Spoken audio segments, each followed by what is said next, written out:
Disruptive technology, you know, when I was growing up, and I still do, I ran a fireworks business. And the invention of the cell phone, I had one of those bag phones, the thing weighed 100 pounds with the cord, and it simply gave us the ability to make a phone call across town instead of having to drive 5 miles to tell someone when we needed to refill fireworks. Palm Pilot. The old Walkmans that weighed like 50 pounds and people got like tone muscles with them. As soon as the Palm Pilot came on the scene, you just had instantaneous access to unheard of amounts of content at your fingertips anywhere all the time. My Nest is awesome. I can control my thermostat from my phone, so when it's a cold night, I get it cranked up while we leave where we're at, and then it's warm when we get home.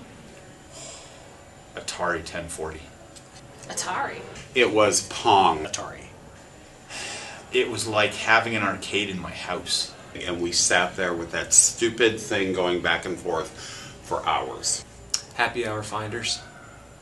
Knew where I was, knew where the closest happy hour that was going on at that point in time was, and my life was fixed.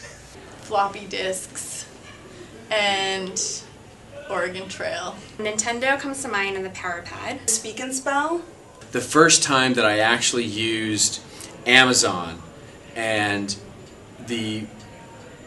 when the related products came up, if you bought this, you should like this, was completely mind-blowing. My wife kind of was looking over my shoulder and saying, "What are you doing?" And I said, "Oh, I'm communicating with this guy in Iceland about programming." And she was like, "Wow, that's really cool." And then I said, "Well, you think that's cool? Here's NCSA Mosaic, and it's this thing called the web." And she said, "Yeah, but it's all just text, and it's all just ones and zeros, and it's not very interesting." And I said, "Oh, yeah?" And I pulled up a page that had an image in it, right? This was like HTML 1.01 or whatever, and it now had the image tag. And she said, "Oh, shit, this is going to be big." Selfies. Excellent.